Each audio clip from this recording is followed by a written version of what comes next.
When people hear your story, they might think this is purely about supplements. Fundamentally, it's a outlet or a way or a system to achieve my full potential. If you can optimize your brain, then you can completely change the trajectory of your life.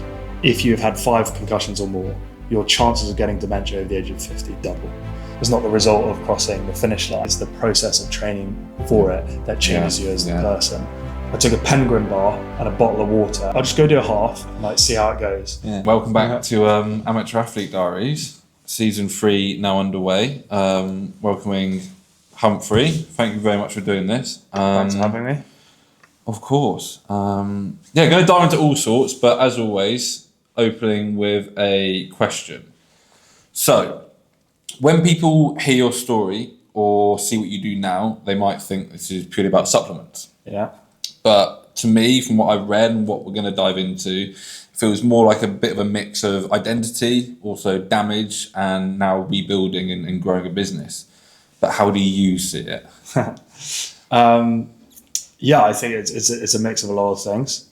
I think fundamentally to me, it's a outlet or a way or a system to achieve my full potential. Mm-hmm. So whenever you start out early on in your career, you have to make a decision as to what pathway you want to go on, as we kind of chatted about before. But I think starting my own company with a friend of mine presented so many challenges, and those obstacles seemed so attractive as a way to kind of lead life and then learn things through as well. So I think I found it quite demotivating working in the big corporate world, like looking up and thinking, I want to be one of those folks. But also, circumstantially, we just had discovered these formulations at university, and it solved a real world problem. And the size of the problem was enormous, which then, by correlation would mean the size of the company could potentially be enormous as well. So it seemed like a good opportunity, a circumstantial thing, something that I felt personally enough that I would be resilient enough to go and actually solve and carry through and see until the end. So yeah, it's a mix of all those things, but I think you need to have a mix of all of those things for you to dedicate your life to something. Yeah, and I was going to say, and you kind of sort of touched on it, but having that kind of personal relation to what you're working on and what you're trying to achieve, is that kind of path getting more clear? Or is there still an element of just sort of figuring it out as well? I think at the beginning, that fire in the belly gets you off the launch pad, and the personal feeling that you have towards solving the problem is kind of 90% of what you need. But as you evolve as a company, you realize that the economics need to make sense, and we live in a capitalist world, and therefore you have to look at it through the lens of creating a sustainable, economically sustainable business. Yeah. So the lines definitely do get blurred, but all of those things present challenges, and challenges and obstacles are learning opportunities. So it kind of feeds back into the original starting point as well, but it just gets more complicated. Yeah, I think probably a lot of people can relate to that, I'm sure. Okay, so we'll obviously get into CONKA and what you're doing now, but I want to kind of go back, look at you a little bit. And I know sort of rugby and injuries and whatnot, all kind of part of it. But before that, sort of, who were you? Where does this all start? If we go back to almost before university and whatnot. Yeah, okay. So I think sport and athleticism always played a massive part. Growing up, it was always the fun thing to do at school.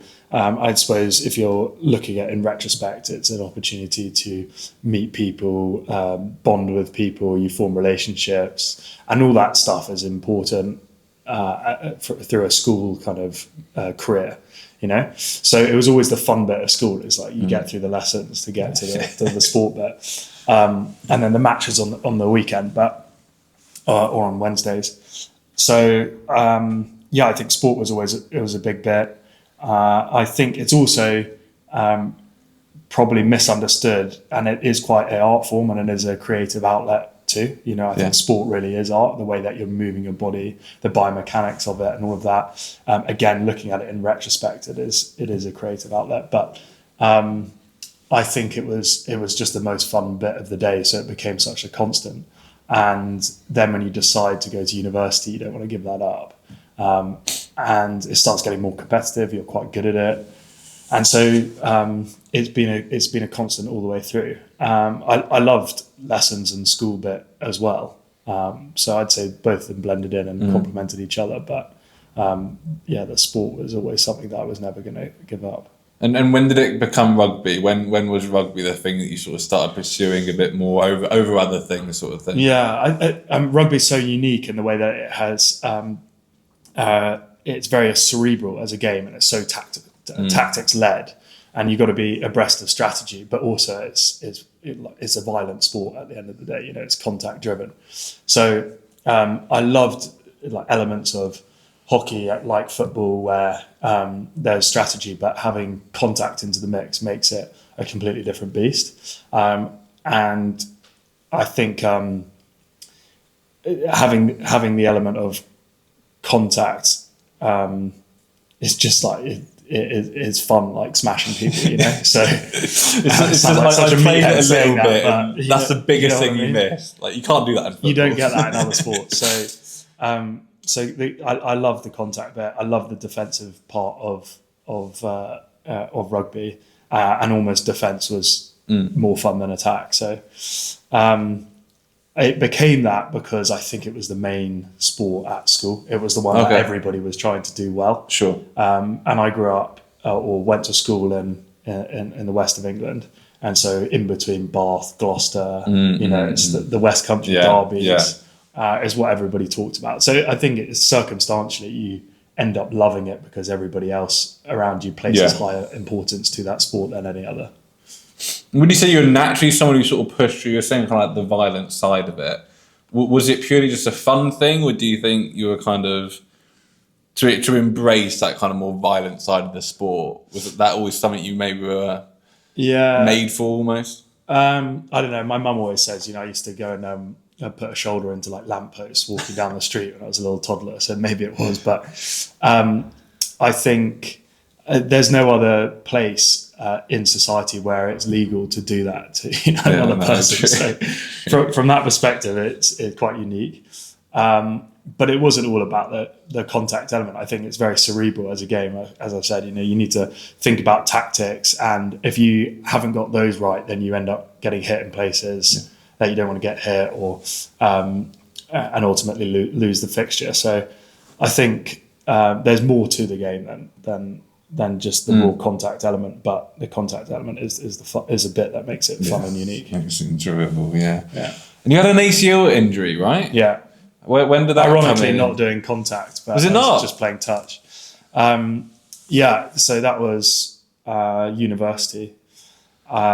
Just a bit of bad luck, I think. However, having looked at, I had a string of concussions before that. And they were before, was it? Okay. Before, but sort of during, and they lagged over. But we now know that ACL injuries and concussion injuries are very much linked. So your proprioception's off. When cognitive performance is lower, injuries tend to spike. Sure. We know that in rugby that 60% increase in injuries of all kinds, tangential injuries of all kinds, soft tissue, sprained ankles, when cognitive performance lapses. So they're very much linked. In football, it's about 50% increase in injury. Okay, and can you sort of try and explain that maybe just simply for sort of maybe people that aren't fully aware? Are we saying that's just because people are? Is it something like you're not concentrating as much almost, and then maybe your foot placement's going to be off? Or is it something more specific? It can be a bit more subconscious than that. So rather than being aware of not concentrating very much, chemicals in the brain are imbalanced or changing, and then therefore that causes a lack of neuromuscular connection, and then that ends up resulting in you putting a foot wrong or stepping somewhere where you wouldn't, and turning an ankle. Okay. And an ACL injury is normally a rotation injury, so it's the cruciate ligament in the middle of the knee is being stretched or teared, but through rotation. And maybe it was to do with that. I don't know. I also had 2 sprained ankles whilst I was also recovering from a concussion. So it all makes sense to me, looking at that, but whether there is correlation and causation, I don't know. But we definitely do know that for women at different times of the month, injuries spike, and that's often to do with the changes in brain fluid. Sure. So it is interlinked.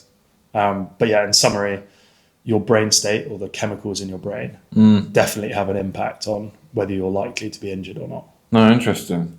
Okay, so let's go on to the concussions then, because I found this interesting because I spoke to my friend Jack, who plays rugby at a high level over in Australia now, actually. And we sort of spoke about concussions briefly, and not probably to the depth that we will, but it was always kind of seemed to be at least perceived as it was kind of just accepted as part of the sport. Someone's getting concussed, they might have to go off, and you get assessed, have a few days off, and you get back to it. But you've obviously gone kind of a step further with it, right? And then further and more. But at the time when you were sort of originally having them playing rugby, were you aware of kind of, I guess, the seriousness of them? But then obviously this became more. So how did that change, I guess, is what I'm trying to establish. Well, definitely through understanding and educating myself on it. But at the beginning, it's an injury like any other. If anything, it's not as bad as any other injury. An ACL is 9 months out. You know you're not out for 9 months at least. Whereas a concussion is like, oh, you'll probably be all right next week, that kind of thing. But now they've got this stand down period, which I think is between 12 and 17 days, depending on your previous history of concussions. And that's just in rugby. But I think to me, what was more fascinating is the mode of my injury. I never was hit extraordinarily hard that got to the point of being knocked out. It was a progressive thing. That was just changing the way that I had headaches, sensitivities to light and all that stuff. So it was very easy for me to ignore it and carry on playing. But at university, I had the best neuroscientists in the world around me. And I was put in touch with 4 different universities, one of which was Durham University, where Professor Karen Hine and Professor Paul Shazza were.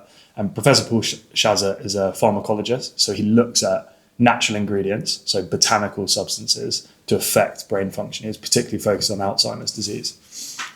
So herbal medicines provided a very real solution for me trying to recover from the sensitivity to noise and light, which I thought was like, the lecture slides and the lights pinging off the lecture slides like causing me migraines, but actually it was all related to the fact that I was playing contact sport.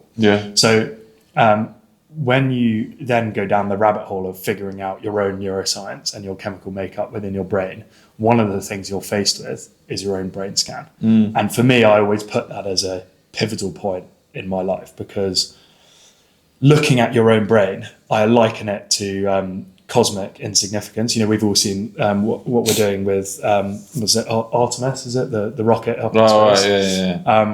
And it gives you that like sense of insignificance where like this is actually all that we are, like a brain and a soup of neurochemicals, like that is it.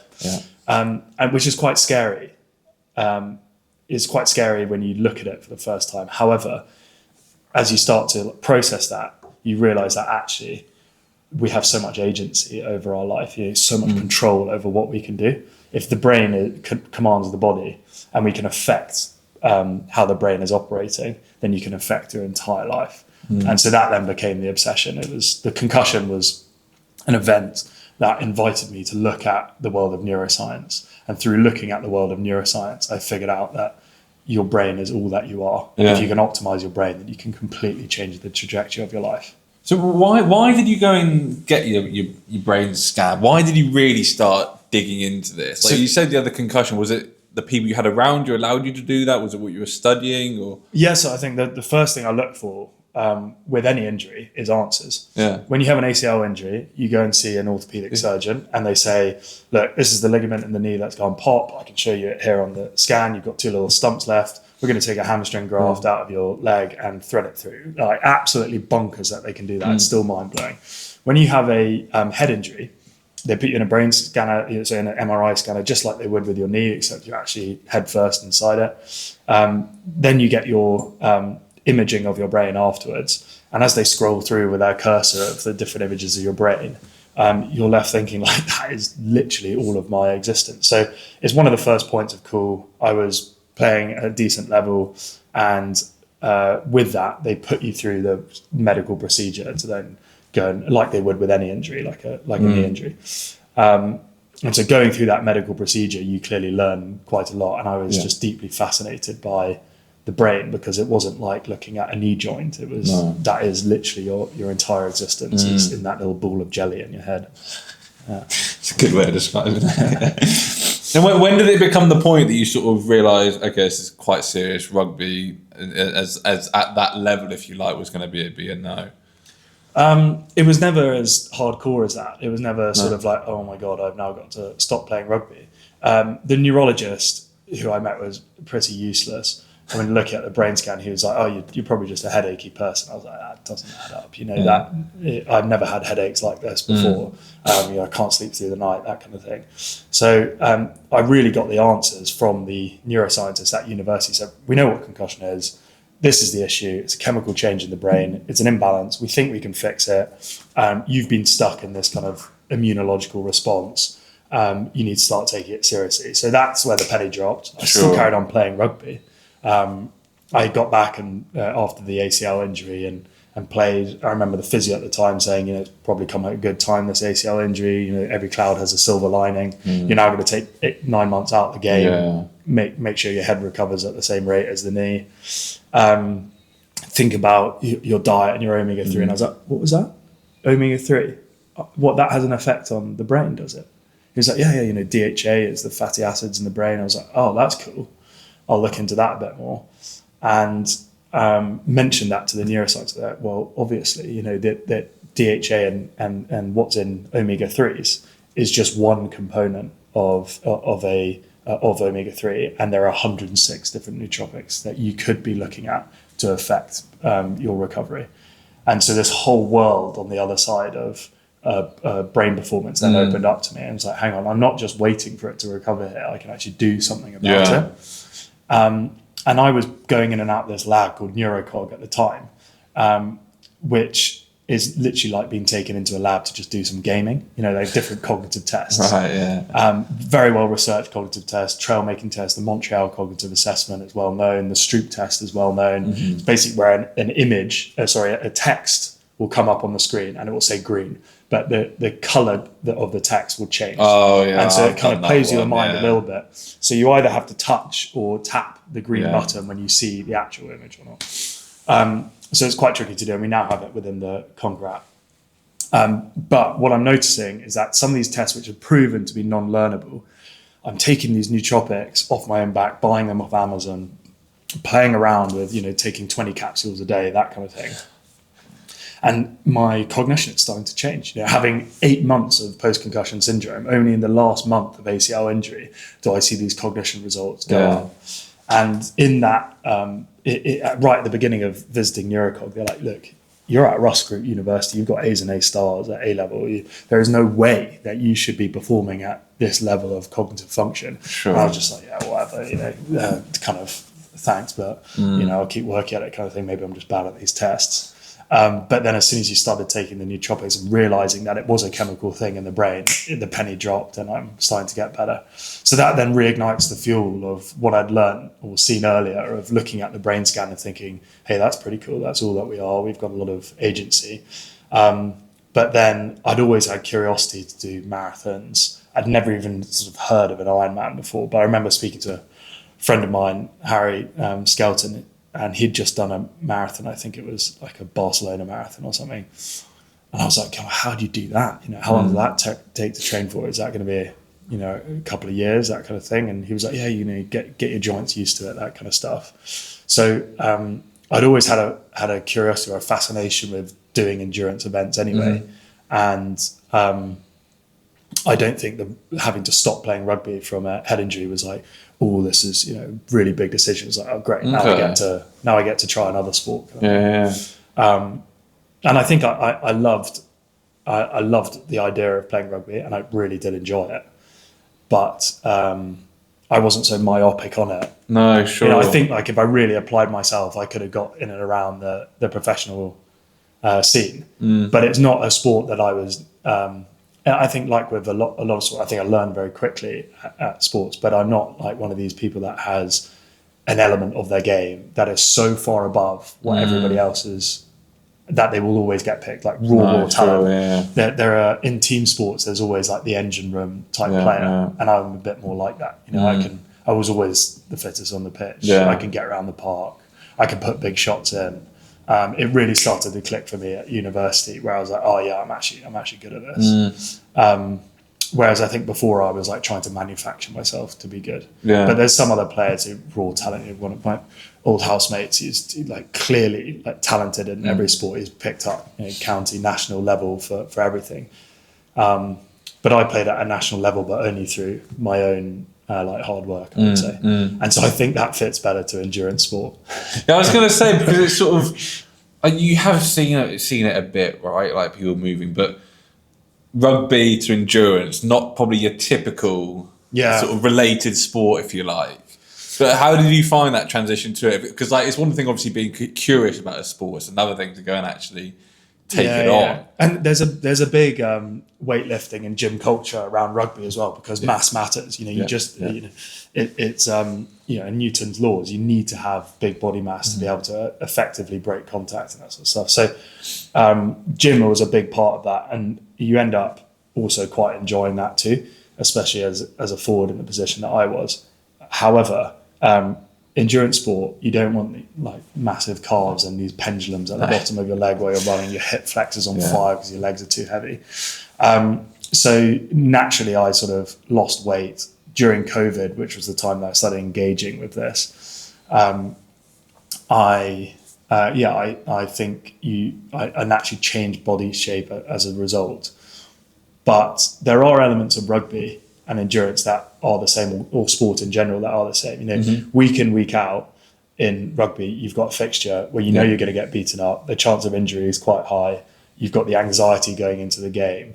That's like an 8-hour bike ride on the weekend by yourself. You know? We were saying before, you can sell anything to a cyclist. And I think that is because the fear of spending 8 hours by yourself pedaling away, it's like looms over you all week. And the same is true of any hard training session. You wake up in the morning. If you don't do it in the morning, then that's going to loom over you all day. All the mental stress of the day, plus the session that you've got to do in the evening that you've been dreading the whole time. So getting out at 8 o'clock at night when it's cold and hailing, and you're doing set pieces, which is line outs and scrums, and you know your feet are going to get trampled on and someone's going to clip your ear and it's freezing cold anyway. It feels like it's going to snap off. All of that is like just building resilience, I think, and endurance sport is largely resilience. I think, especially at the level that I do it at. You know, I'm not quick, so I've just got to stay out there for a long time. Yeah, but I think that's kind of the beauty of endurance sports, right? It's not a world I'm in at all, but I'm aware of it, and time is obviously part of it, and there's obviously people that compete at the top and they're going for X times, but it's also just, if you can go and say I've done a 50, 100, whatever it is, sort of kilometre run, it's like people don't care how fast it took. It's like that's a long ass way. Did you complete it? And if you can squat 2 times your body weight or 2.5 times your body weight, it's like, I don't need to tell you that, but I just want you to know that, you know, I can do that. In the background, I just can. drop that in as a conversation piece. The first marathon I did was during, it wasn't COVID, it was before that, and I was working a summer job marqueeing, so putting up white tents, you know, and we had a rare Sunday off, and we have a 5-mile loop around my house. It's just under 5 miles, and I took a penguin bar and a bottle of water, having just watched The Iron Cowboy, James Lawrence, who was on a Netflix show. He did 50 Ironmans, 50 states, 50 days. And I watched that and I was like, okay, what's my excuse? Let's just go and see it. And I'm bearing in mind about 10 months post ACL surgery here. I'm like, I'll just go do a half and like see how it goes. And just did this lap 5 times, finished off the rest of it, holding my iPhone to do the recording on Strava of how far it was, and literally just a penguin, a banana, and a bottle of water, and just lap that. But once you conceptualize that it's just 5 miles 5 times plus a little bit, this is not too bad. It's a 4.5 hour run. You know? I was like this up and down the whole time. But you do that and you think it's the pinnacle of endurance, and then you're like, okay, what's next? And then you hear about an Ironman, you're like, whoa. Just as the case of, you know, figure out that supplementation and brain supplements and cognitive performance, there's a whole world on the other side of like omega-3. For me, it was like that was the gateway into it. The marathon is the same. You do the marathon, you're like, wait, hang on, you could do 180 Ks on a bike, 112 miles, and then do a marathon. So was Ironman next after that first Sunday marathon? So I did that, and then signed up for a half. Ironman. And then my girlfriend was like, what are you doing? If you're going to spend all this time training, you might as well do a full one, because I know you're going to do a full one afterwards. Might as well just do it properly. Rip the head off it kind of thing. So Ironman was then next. I did a training half Ironman that we just made up around the block. We had a COVID time, fortunate enough to live in the countryside, so just walked down to this lake, and I'd just swim in that. There's weeds everywhere, every catch I'd do, I get, and that was next to a golf course. And then the rides during COVID, one bout of daily exercise, do quite, weekend rides you could do outside. And then after that, I finished the Ironman stuff thinking, God, I've done so much cycling. Let's just see. And I hate cycling now. Let's just see how far I can cycle in one hit. Watch this guy who did it for a brand called Albion, which is a cycling brand. I don't know if you've heard of it. Heard the name, yeah. Anyway, they did this short film of him cycling from London to Edinburgh in one hit. I was like, okay, let's see if I can break his record. So went up to Edinburgh and just pointed my bike south on the TT bike and just like tried to get to London in one hit. So it was 400 miles straight down the A1, like no problem. And then in that time, nobody was driving around, so it was pretty empty. And you did it? Yeah, it was almost the last time that I cycled. Put myself off it from that. Oh, I want to try and sort of dive into this a little bit, because you're sort of saying all these things quite casually, and I guess kind of, I don't know, maybe some people will think, I always think it's strange, like endurance challenges, feats, whatever you want to call them, have almost become normalised in a strange way. I speak about this a lot, like a marathon is almost being belittled now, and a marathon is still incredible, but people are doing so many of these crazy things now. But it's like, what kept you wanting to go and do sort of, like you say, you did that first marathon, then you did the Ironman, then you went into this cycle. Like, why? Because it's one thing to be like, yeah, that's awesome, I'd love to do that. It's another thing to go and actually do it. Like, what drove you to actually be like, yeah, I'll just go to Edinburgh and get on my bike and we'll give this a go? Yeah, I think it's always like an internal thing. So it's figuring stuff out. Am I capable of that? I wonder what that feels like. The best bit of every ultra marathon or every long cycle is the last 10 miles. It's like, okay, what is happening in that, and what you can do and what you can feel like, and that kind of euphoric feeling of like, I am going to finish this, and this is now cool. So you start running a bit quicker, or like, I wonder if I can do sub 20 minute 5k in the last in mile 98 of the 100 mile or whatever. So yeah, definitely like personal kind of exploration. Like, can I do this? Curiosity of what happens at that point. With the Ironman stuff, I call it an Ironman, but it was an Ironman distance. It ended up getting cancelled because of COVID, so I couldn't do it. And so we just set up a course with people who were also in the same boat as me, who had been cancelled on as well. And we just did it in the Cotswolds. So, I can't even say, I've done an Ironman, I haven't got that stamp of approval. So it's never important to me that it's the race. And I can sort of count on one hand how many races I've actually done. It's more just completing that sort of distance, knowing that you're capable of that. And then I think it comes back to agency, that like huge surge of self-confidence and agency that you learn through the process of training. It's not the result of crossing the finish line. You realize when you train for a couple of these things, it's the process of training for it that changes you as the person, not the actual event itself. The journey, not the destination, as they say. Okay, so then what about because I want to use this kind of a bit of a feeder into CONKA, but the 14 marathons in 7 days, you call it the 200 challenge, I believe. Where did that kind of start out? Was that kind of the next endurance thing that you wanted to do, or was that more sort of aligned with you wanted to raise money for Head for Change, right? Where did that kind of come from? Blending of interest. So you can only raise money and ask your mates for money a certain number of times. So you got to go big or go home.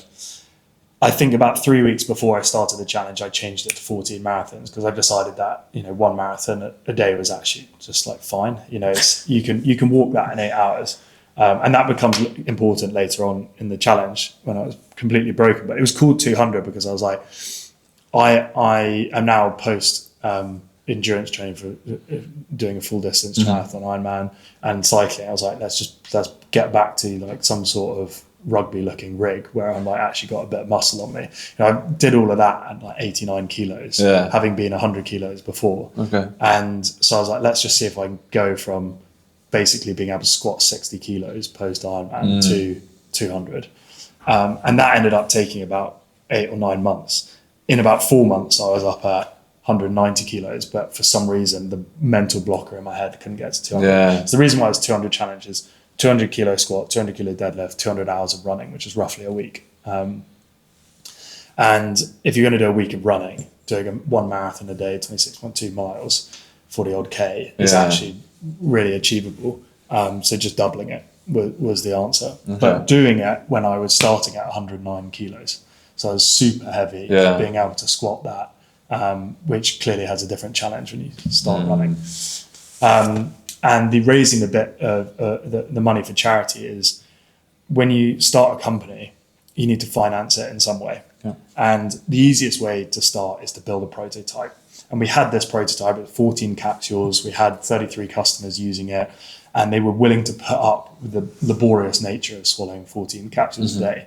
But it was very difficult to convince investors that this was going to be anything different. So why this is such a convergence of different interests is like, not only was I felt a personal need to solve this concussion problem, and having spoken to people like Alex Popham was like, the 200, the other meaning of it is you're 200% more likely to have dementia over the age of 50 if you've had 5 or more concussions.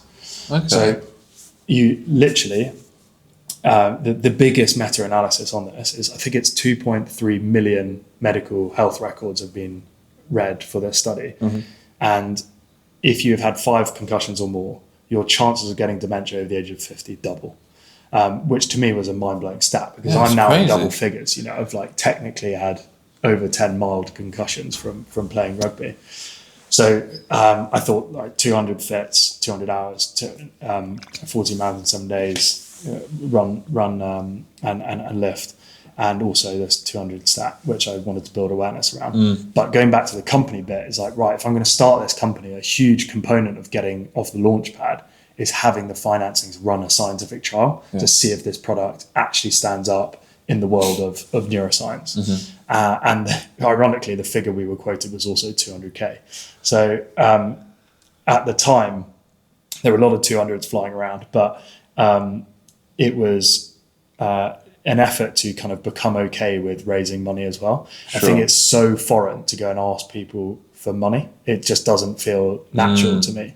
And so as part of the learning process, I was like, well, if I go and just do it for a good cause, it will be easier if I just go and ask friends and family for money to raise it for a good cause. The charity, nothing to do with CONKA. I'll get into the like rhythm of being able to get on investor calls and be like, are you going to invest in my company or not? Because there was always this awkward hesitation at the end of the call, having just pitched what we were going to do. And this is, outside the 9 to 5 working hours. It's early hours of the morning, late at night, pitching to these investors, and actually putting your cards on the table, being like, are you going to back this? Is this something that you want to invest in? Was always very difficult for me to do. But pouring your heart into a challenge where you're raising money, you get into the rhythm of asking people for money and don't feel too kind of embarrassed about doing so, or self-conscious about doing so. So that was bleeding into it as well. So I was trying to teach myself a lesson, and having one of the things you do when you do a lot of endurance sport is you read a lot of books, you listen to a lot of books. I always think AirPods completely changed my life, because the way of just absorbing information, an 8-hour bike ride, listening to these founders who've then written books. And one of them was Mark Randolph, who is the founder of Netflix, and he wrote a book called That Will Never Work. One of the things he says is like, anybody who's had a shower has had a good idea. So that made me realize that actually, these investors are well within their right to say like, this is never going to work, because they got 20 minutes of chatting to you. And why is your idea better than the next guy that they're going to speak to? They have hardly any context on what you're going to do. One of the things he did is he made himself homeless. So he went on the street and he begged for money. And he actually, I think it was in Silicon Valley, but anyway, went on the street, begged for money. And he was trying to teach himself how to actually ask for money. And once you've done that at rock bottom, then you can do it. So that was in my head. And I was like, maybe I just need to get better asking for what I really want from people. And raising money for charity seemed like a good way to kind of win-win that. It's like doing good cause, really believe in it. These guys with dementia, in their 30s and 40s, and the problem is exploding because of the career path that they chose to take, which involved repeated head injury. It's so sad to me that I can feel like I can ask for money and it not feel too awkward. Okay, so I don't know if it would be an easy question given there's so many almost facets to that challenge then, but did you achieve what you wanted to out of it? Yeah, I mean, look, the challenge tick completely changed what I thought I was capable of. Pivotal moment, day 3. So it was, I just thought I was completely broken. My coach actually is my coach today, John Clark, pinged me a message on Instagram, never even spoken to him before. And I was just in the bath, like completely broken, being like, what do I do now? And he was just like, admin. So basically, sort out your blisters, take your feet up, just get ready to go again, kind of thing. And there's always something that you can do. And he then became my coach on the back of that as well. He's ex-Britain's strongest man, 400 kilo deadlift, but also does ultra marathons. You should interview him. Mega, I was going to say, sounds interesting. Yeah, I can ping you his contact details after this. And he's done marathon de sable and 24-hour ski erg. He's done these endurance feats, but a guy who must be plus 130 kilos. So he fit the bill quite well as a coach. But that point, I was having just done 2 marathons for the 3rd day running. I was like, there is just no way I can do another 2. My feet are swollen, toes are black, knees feel like they're dry, like there's no fluid in them at all. I'm clearly doing some long-term damage here. Lying in the bath, I was like, right, I'll just walk one tomorrow. Yeah. Because I know that I can walk for 8 hours with poles, And literally 2 miles in, I know the straight, I can picture it in my head. I'm 2 miles in, my sister's walking with me. I'm like, I think I'm going to get a jog on.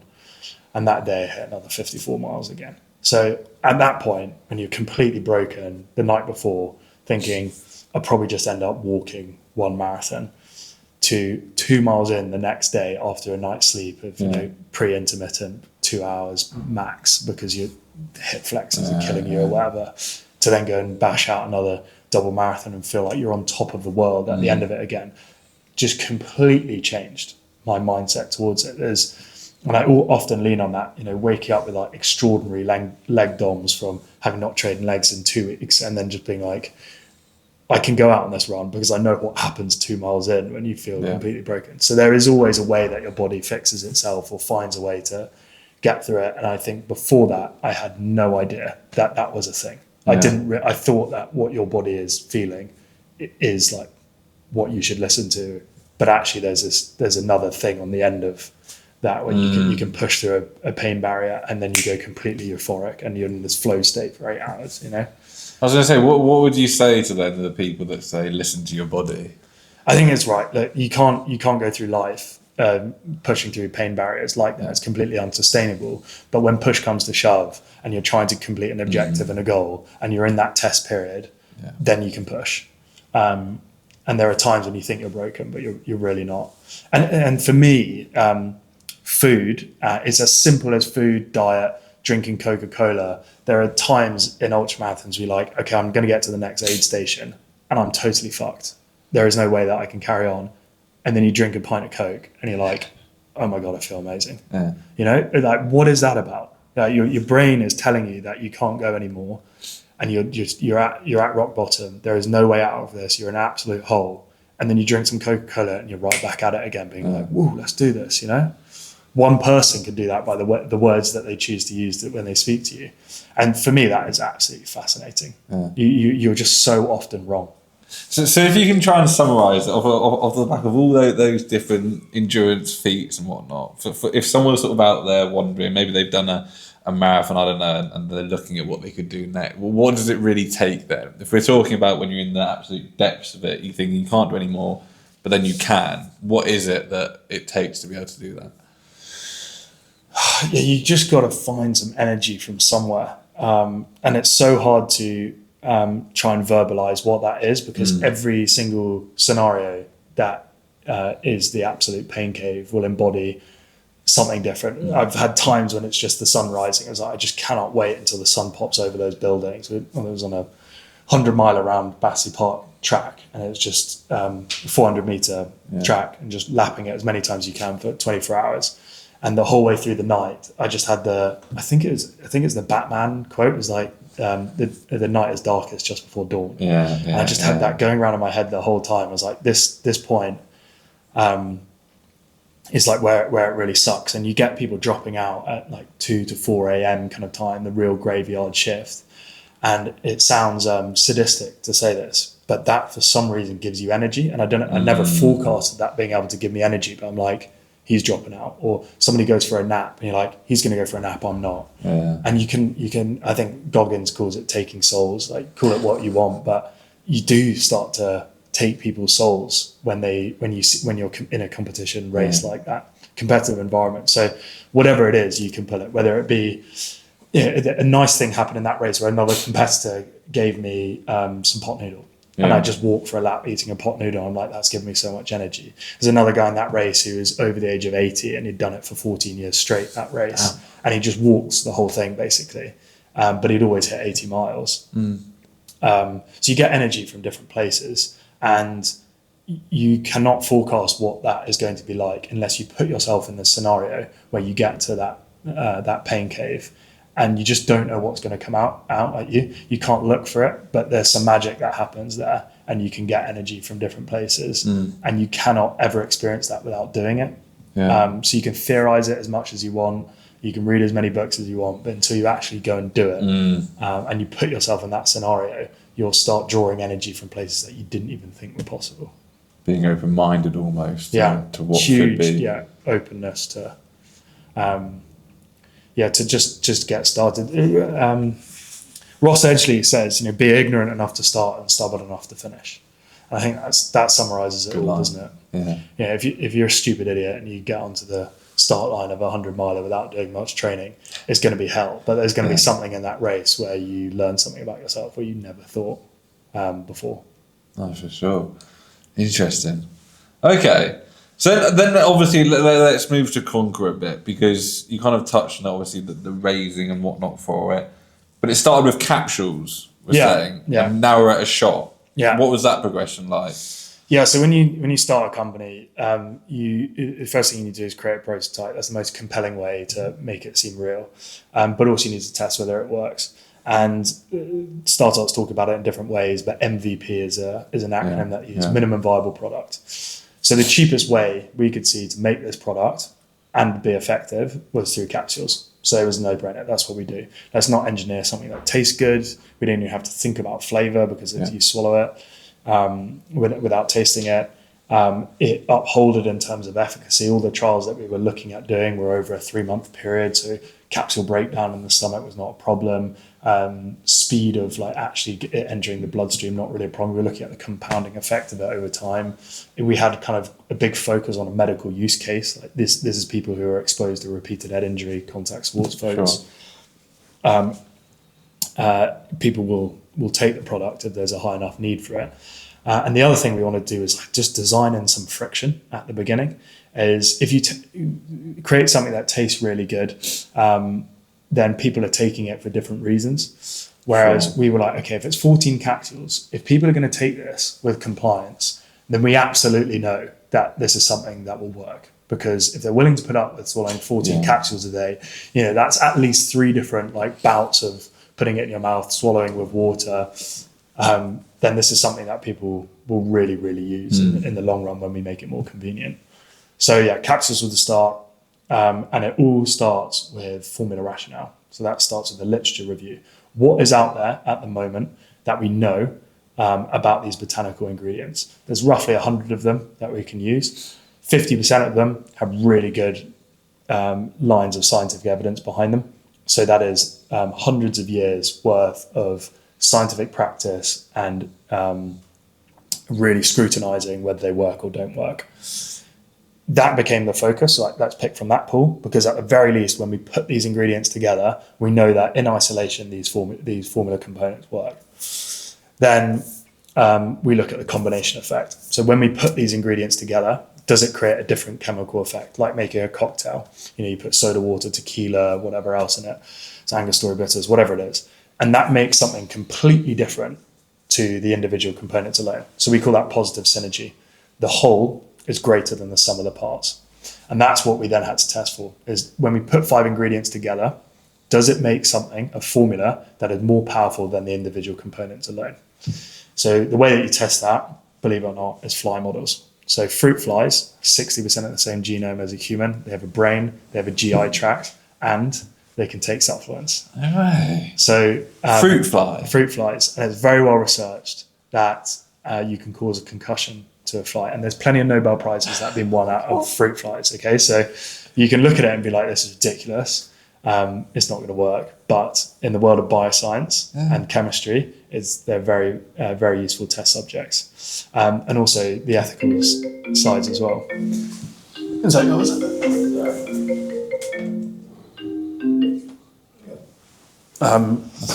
The ethical side of it as well is less questionable than using mammals. So, Sure. So then you put these formula components into the fruit fly feed, and you put them in a test tube, and you can ping it with a protractor to a very exact angle, and it causes a concussion to the fly. So we can simulate now what an athlete's playing career looks like, playing rugby or football or any other contact sport, by repeatedly causing them concussions.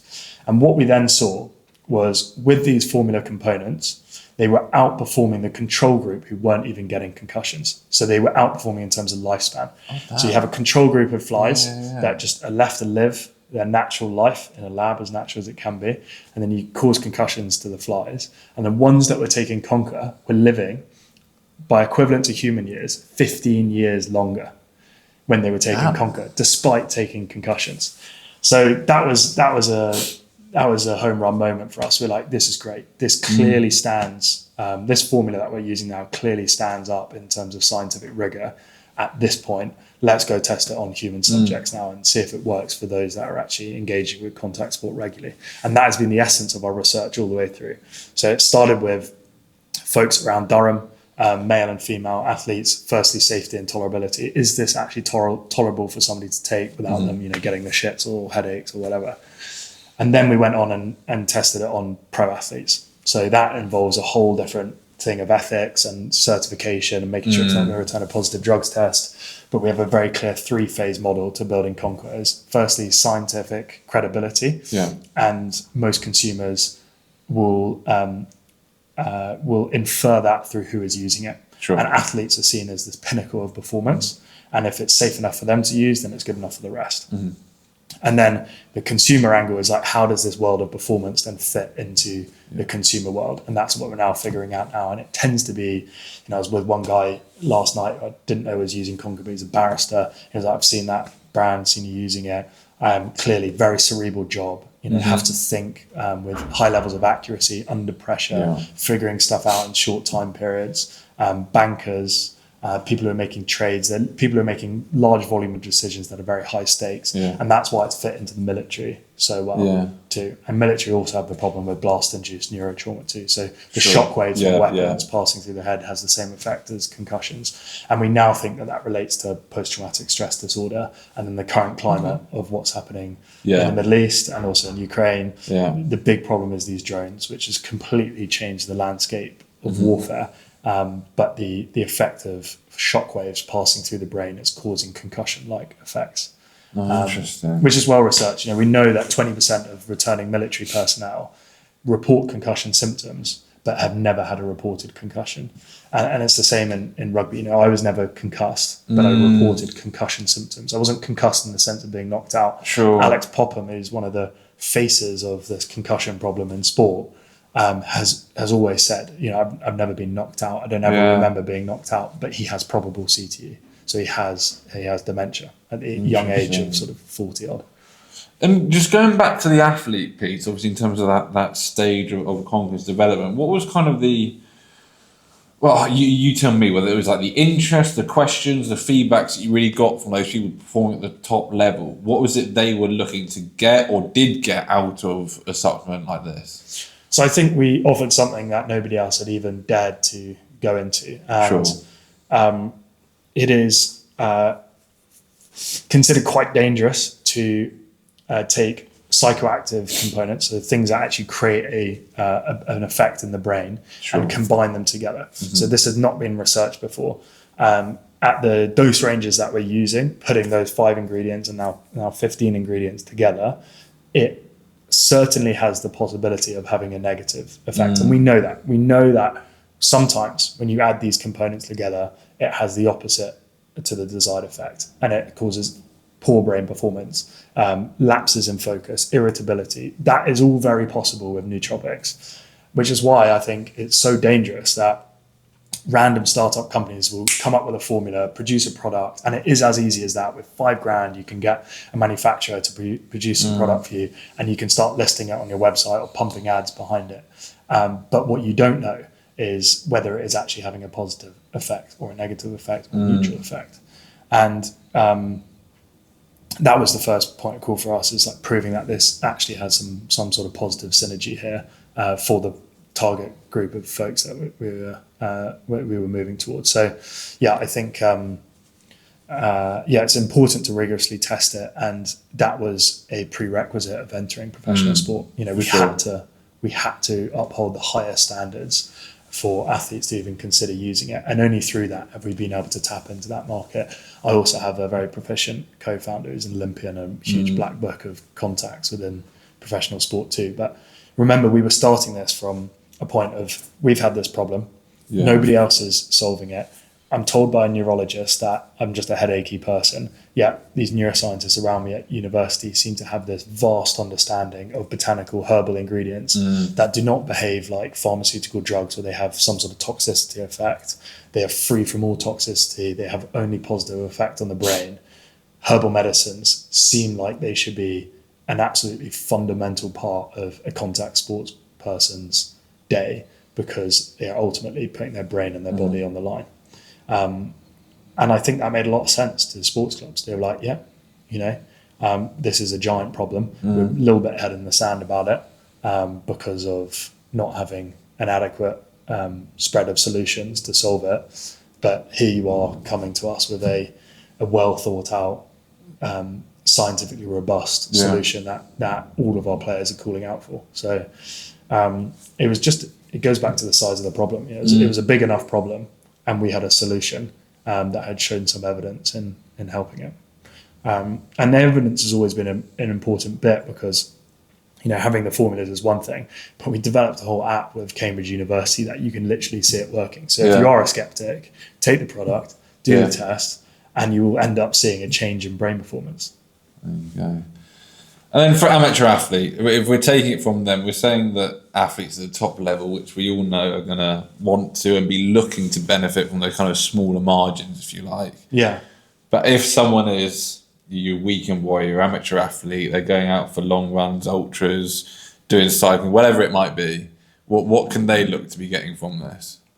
So I think it comes back to the purpose of starting the company for me. I see it as a vehicle or a system in which to reach my full potential.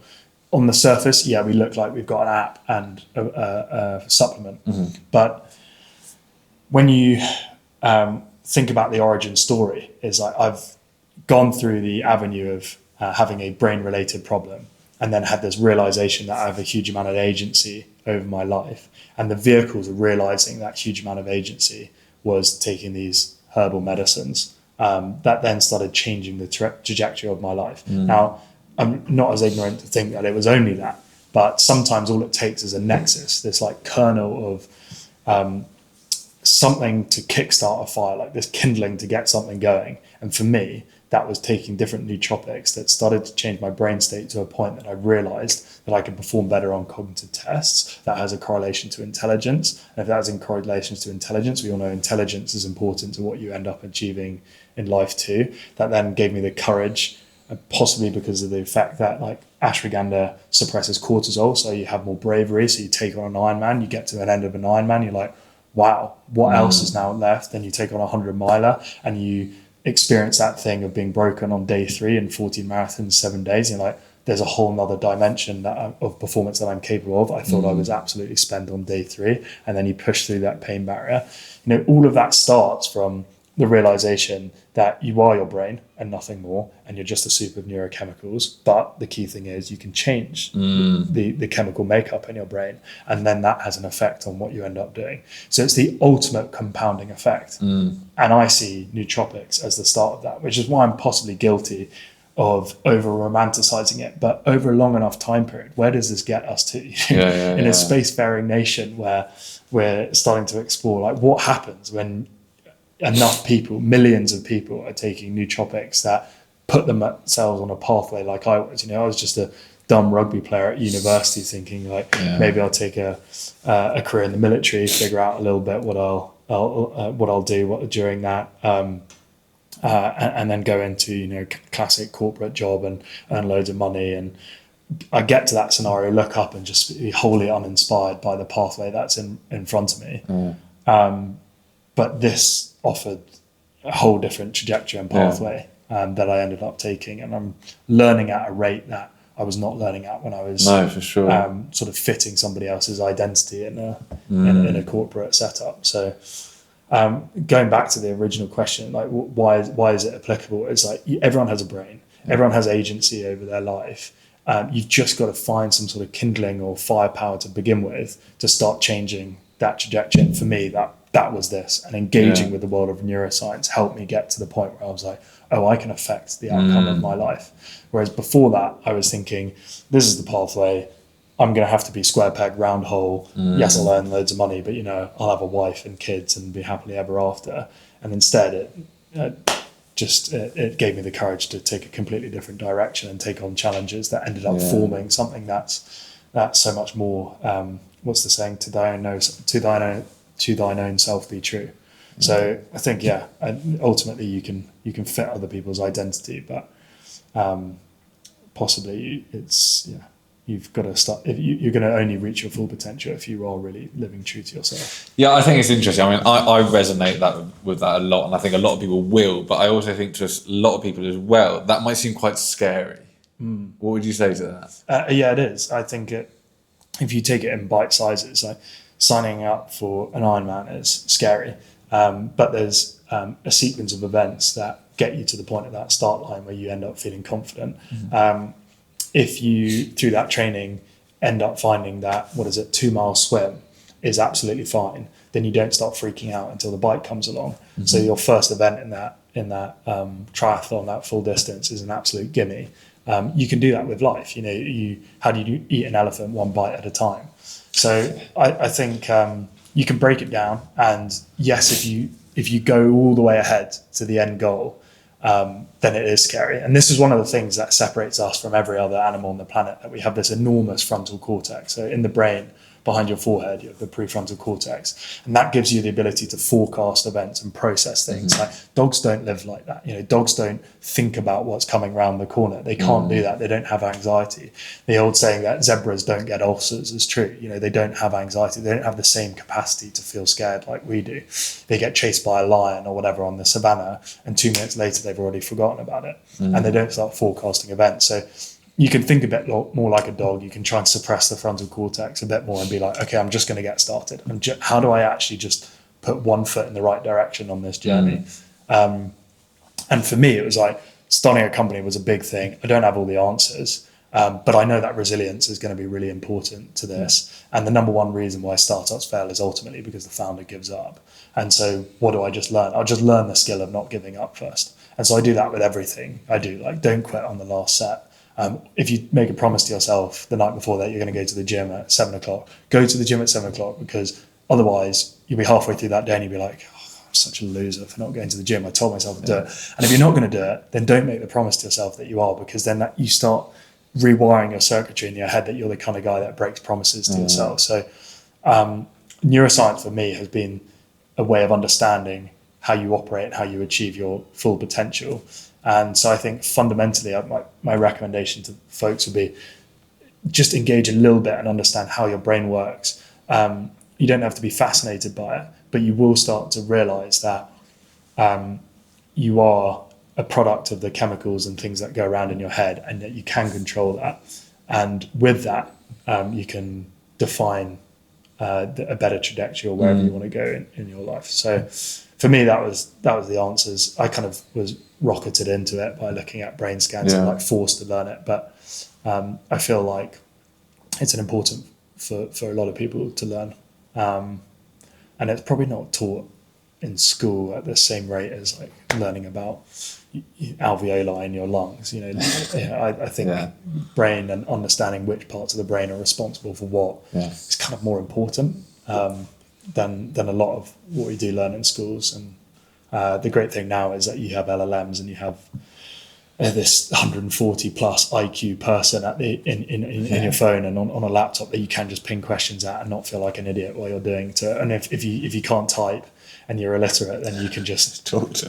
Talk to it. It feels like resilience kind of underpins a lot of how you talk and what you talk about. Do you think that's kind of served you well in sport, the endurance events, but in business as well? Yeah. I always have it in my head, Digu, don't ever give up, which is corny, isn't it? But true though. I think it's an important thing. When I see guys that I work with, like Rudu's tech, coding and figuring out problems is a fundamental part of what he's doing. Is like the code's not working, you keep running the script and it keeps breaking, bugging out, and through trial and error, you get to the point of figuring that out. Science is the same. Like ultimately, bioscience is literally just trial and error, and that's why it's so expensive. With going back to the nootropics thing, is there's an infinite amount of combinations. You can spend several lifetimes figuring out what combinations work. So you have to think about the problem slightly differently. Hence the kind of dispenser model, and using real life tech to kind of figure out what formulations work in a quicker way than we've come up with these two formulations. So I think a lot of jobs have resilience bolted into it, and if you score high on resilience through adversity, then you end up performing well at the job by default, because you can keep getting through that like pain barrier of a code script not running. And I don't think it's different to a sales job. It's like you're constantly facing rejection on the phone. You're getting told no 100 times, and it's the 101st time that you get the yes, and that's the big deal. Like starting a podcast, you're reaching out to people on Instagram, can you come on the podcast? And they don't reply. You can't help but feel rejected through that. So yeah, I think resilience is obvious. Is a important part of anybody's career, and you can build resilience in multiple different ways. But one of those ways I've found is doing really hard stuff, which physically is always easier for me. It's like you just get to that point of the start line. Now you have to do it. You're here now. You have to do it. So yeah, I think it's an important part, and you can build it through endurance stuff. And would you say it's as simple as that? Just do hard things. I feel like resilience is one of them things. It's spoken about so much. It's a bit of a buzzword, and everyone's like, I want to be more resilient. But like, what in your experience, what's it taking to really get it, but also continue building it? Well, the promise to yourself, the micro thing is the promise to yourself. But is if you keep breaking promises to yourself, you end up feeling like a loser. Like I said, I was going to get to the gym at 7 o'clock and not. That is an element of resilience. I think it bolts into it. So it stacks up over time, and there's lots of building blocks that come into it that get you to the start line of doing an enormous event that ends up supercharging your ability to be resilient in the future. But I also think it's so fickle, it disappears so quickly. I can still head out for a 5-mile run down and be like, oh, when's this ending? Having done 100 miles like 2 months previous. So I think willpower is fickle, it disappears. It's almost like a quarterly tax that you have to keep performing as. You can't just do an Ironman once and be as good as that. No, you have to keep doing it every quarter to like keep reinvigorating that every 4 months. And if you haven't, it doesn't have to be an Ironman, it just has to be hard sessions in the gym or just testing yourself. And one of the things that we do at CONKA, which is pretty toxic, but we challenge everybody to come in and do a marathon. Just do a marathon, because the way of training for a marathon is a process like no other that you have to engage with. It's systematic. There are tempo runs and there are long distance runs, and then there are recovery runs, and There's strength building exercises so that you don't get injured throughout the course of it. It's like the marathon is unimportant. It's the process leading up to the marathon is important. And you were telling yourself before you arrived here that I'm not the kind of person that does the marathon. And we're saying, no, you are now. Like, try and do this. Rud is really keen on us doing fasts, so 3-day fasts. And for some of that, eats a lot, 3 times a day. He's like, just don't eat for 3 days, see what happens. I can't do that. And then you do it. And you're like, actually, that wasn't so bad. I mean, it was pretty horrible, but I cannot eat for 3 days. And the same sort of level of excitement or agency or control over your life happens after not eating for 3 days than it does over competing at a marathon, in my opinion. I ended up thinking, like, wow, that's pretty cool. I used to think I was so dependent on this, but actually I can do 3 days without food and be absolutely fine. What does agency mean to you? You use that term a lot, and I kind of get how you're saying it, but when people hear that, what are you saying? Internal locus of control. So am I in control of my own fate? Am I a captain of it? I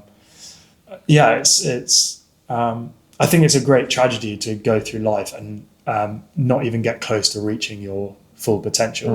And I was definitely on that pathway until I started realizing that I had agency over my life. So I'd say agency is just being able to affect the outcome of your life and what you do. In control of your emotions, getting a grip of your body. I think it's being able to take matters into your own hands. Important. I want to kind of sort of circle back a little bit into sort of what we started on with the concussions, but you're obviously trying to solve how concussions, I guess, start, and how you can almost combat them. But what is sport still getting wrong, and what are you looking to change? So it's important to lay the landscape here. In 2015, there was a lawsuit against the NFL. There were 8,000 players that received compensation from the NFL, and they paid out about $8.5 million.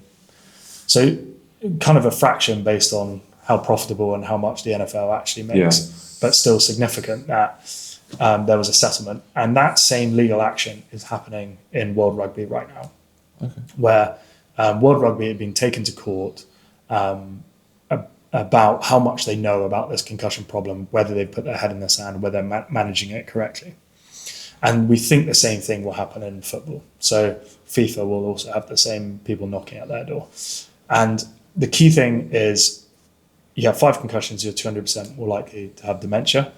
So at what point should the players have been told this, and should they have agency or control over the outcome of their career? And are they abreast of all of this knowledge and therefore making decisions accurately? And who is responsible for communicating that? In football, we know that the King-Devitt concussion test is failed by 80% of players when they have done 20 headers. I think it is 10 or 20 headers. So which 20 is headers, nothing, let's be honest. So 20 headers, just off a throw-in. It's not like a goal kick. I think a football, when it crosses the halfway line off a goal kick, has about 90 pounds per square inch of force, which is the same as what you put a bike tire to, isn't it? So when you press a bike tire, that's hard. But also, it's about, I think a boxing punch is about half that much when the average boxing punch. So it's a lot of force that footballers are taking over the halfway line. But this is just a thrower. 80% of footballers failing this concussion test after 20 headers. Most of them recover within 24 hours, so it's not seen as too much of a problem, but the problem remains. This is having an effect on memory and attention ability and their ability to perform at a cognitive level. So my big thing is, let's not shy away from this problem, but let's see it as a performance enhancement opportunity. If we know that injuries rates increase when people's cognitive performance is lapsing, then how much money are you spending on a player's salary while they're sat on the pitch side in the dugout with an ACL injury, watching their team at the rate at which these players are earning in terms of premiership? That's a lot of money every season. And then we know that error rate goes up in the second half of the game when fatigue kicks in, but how much of that is related to changes in brain performance? If you were on top of women's menstruation, and we know that injuries are peaking at a luteal phase, for example, then what is the effect of moderating that or reducing training load over a time period where we know that injury rates are typically higher, and most women's menstrual cycles kind of sync up when they're around each other a lot, so it's even easier to manage. It's almost like Mother Nature's making it easier to manage. So I think there's a lot of opportunity for winning championships and reducing players' injuries, and then by default having an effect on the bottom line of the business, because ultimately these sports clubs are businesses.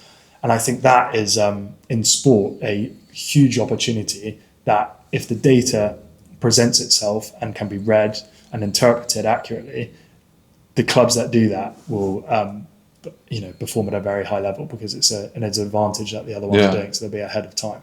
And I think clubs that are owned by pro gamblers like Brighton or Brentford are kind of ahead of curve on this. They're doing a lot of research in-house and they're developing players. They're making their money differently in the club. They are selling players on, developing the players through the academy. And so I think these guys are ahead, and I don't know how far ahead they are with this specific issue of brain performance, but we're seeing a lot of interesting stuff by regularly monitoring brain performance of players, to the point where we can see lapses in brain performance happen and then injury rates go up. And that seems like it's a very useful data point for clubs. Readiness is a huge thing in sport. It's like, can you just select your first pick, first team every single time? That will end up winning the league. Kind of thing. So readiness is important, and I think that can be managed by taking a closer lens to brain performance, and ultimately the bottom line of the business will be affected if brain performance is monitored and acted on. Okay, so ultimately, I think you sort of explain in great depth what, why, and how CONKA's trying to do what it's doing, the opportunities there, which is, frankly, just appears to be massive, and especially as we say, pro sports teams looking for those fine margins, big opportunity, right? But where does your kind of why align with this? It feels like it's quite close. Would you say that's fair? Close to CONKA's. My why for doing CONKA? No, personally. Okay. Well, you've got to do something and enjoy your passage through time. And this fits the bill in so many ways that it's almost the same question as asking, like, why do you exercise? There are so many reasons why one would exercise. Maybe it's health, maybe it's mental health, maybe it's feeling capable, maybe it's the way that you like the way that you look when you exercise, maybe it's the way that it feels when you do it. So there's so many things, but I just see it as a nexus, as a starting point to so many things. There is a huge amount of power in these plant medicines, these herbal ingredients, that the Far East is all over. China, India, they're using this. There are places in India where they have next to no neurodegenerative disease. They have no dementia because of the fact that their turmeric content in their curry is so high, and they have that from such a young age. They're always being dosed with these herbal medicines, and it's just integrated with their life. So I see so much value in figuring out which of these combinations of brain fuels, what they do and how they operate. And we're in this golden age of neuroscience where 20 years ago it was not possible to collect information about the brain that we do right now. For the first time in 2022, an MRI scanner was hooked up to an early version of ChatGPT, and somebody in that brain scanner was watching a video, and ChatGPT was writing out what they were watching. I read about just this by looking at the imaging of it. So they had no context on what they were watching. They were watching Wizard of Oz or something, and it was describing Yellow Brick Road, Green Castle or Emerald City at the end of it, and it was writing all of that out. So now mind reading is actually a thing that is conceivably possible. So we're in this golden age of neuroscience where we can figure out now what's going on inside the brain. And my own curiosity with it has led me down a pathway of figuring out what works, what doesn't. But you understand that we emit brain waves out into the world, and you can detect those brain waves with magnets that sit on the outside of the head, no physical contact with the head. And then you understand, okay, well, what is thought? Like, thought is transcending the human brain. It's detected by magnets outside the human brain, and we thought that thought was protein based within the brain. We thought it had physical structure, and now we realize that it doesn't. And so that makes you wonder what actually is thinking, and you become extremely conscious of your own energy when you walk into the room, because if you're emitting thought and energy, that is affecting everybody else around you. It's well known that emotional contagion is a thing. So I'm excited, you're excited, we're all excited, or you're sad, I'm sad, and then that brings up the whole mood down. So I just think it's so powerful to engage with understanding the human brain. We're in a moment where we understand more about it than we ever have done before. We've now mapped the entire human brain. We understand that. And we also know that there are things that change the chemical makeup of the brain. If you dose them over a long enough time period, it has an effect like solving disease once and for all. So they're at a time where we're integrating nodes into the brain like Neuralink, and we're putting electrodes on different parts of the brain and getting quadriplegics or guys who are disabled to have a better quality of life. That is not the answer for every human. Every human is not going to have a quarter-like or a penny-like size thing in the top of their head and making them a complete cyborg.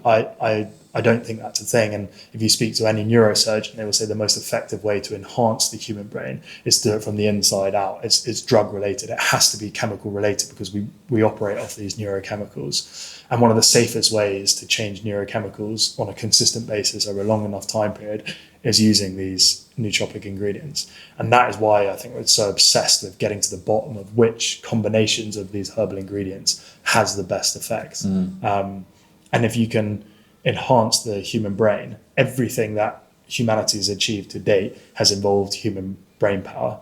And so, enhancing that is only going to get the human race to a better place. Yeah. And in the same sort of way as doing an ultra marathon, you can't forecast where you're going to derive energy from when you're at rock bottom. I think the same is true of going down this rabbit hole. We don't exactly know where it's going to lead to. I think the people that first started writing, with literacy, they didn't realize that the Alexandria Library would be built and several different languages would be built and people would communicate like this. I don't think somebody writing on the cave wall would have forecast that. They can't have that forecast and presence of mind to do it. And that's the same way that I kind of feel about this, is we don't know where it's going, but it's starting something that's very big, and it's got an important enough problem at the start of it that is worth dedicating my entire life to. And even if we just solve that, and we're in a better place than when we started. So I think the long-term vision is TBC. I think it could start something huge, but even if we just solve this initial problem and I'm wrong about the rest, then it's been worthwhile.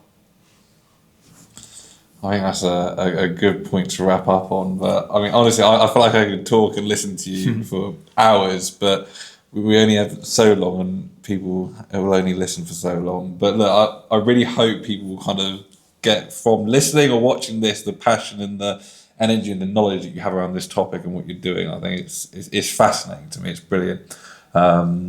I don't have a question for you. We normally finish with a question from the previous guest, but it's obviously only the first episode of the third season. But I would like, if you can, to leave a question for our next guest, who is going to be Dr. Peter Tierney, who is a performance scientist. Okay. In sports, he's worked with various sports. He was at Chelsea, wasn't he? At Leinster. Yeah.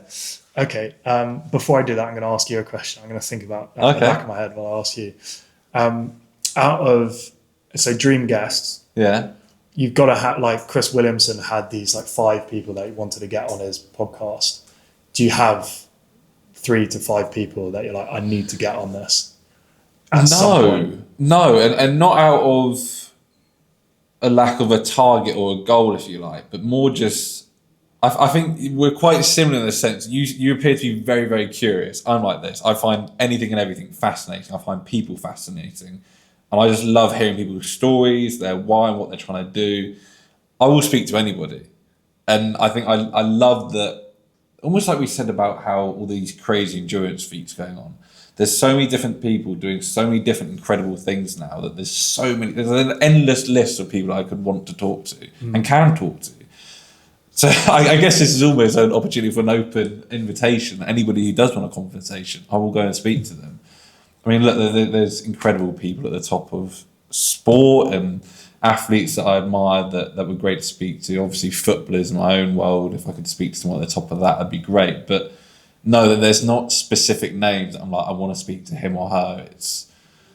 There's endless possibilities. There's so many people, so I couldn't say it's this and this. Yeah. Yeah, it's the only reason why I think it's worth thinking about is then you've got a target of how to do that. And I think there's a guy that was messaging Steve Bartlett, and he then invested in the company. But I think he messaged him like every single day for 365 days, and eventually, got him to invest in the company or something. So, yeah, there's sometimes it's worth. But I think for Peter, I'd say he's a very proficient S&C coach, isn't he? Yeah.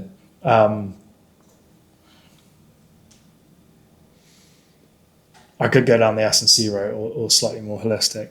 One question that I asked a nutritionist the other day at Brighton was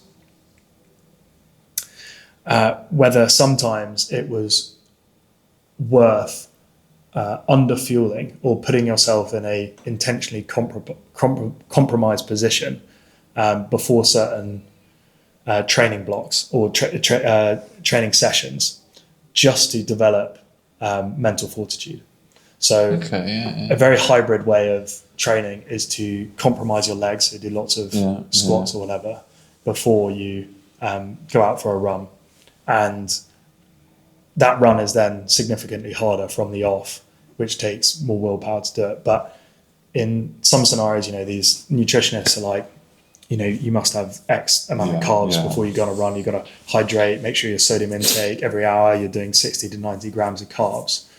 But sometimes I think the penguin and the banana and the bottle of water on a marathon distance develops you so much more than being completely bespoke nutrition plan to the T.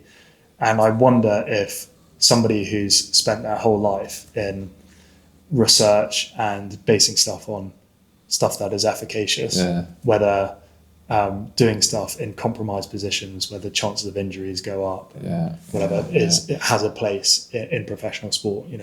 These guys are multi-million-pound assets. Does one intentionally put them in compromised scenarios every now and then to see if they can unlock a new dimension of mental performance? But if that's too long, I would say, what important truth do most people disagree with you on? We can ask them both. We can do that. No, look, thank you very much. Is there anything else you want to add or finish with before we wrap up? No, that's good. Brilliant. Well, look, thank you very much. Appreciate it. Not at all. Amazing.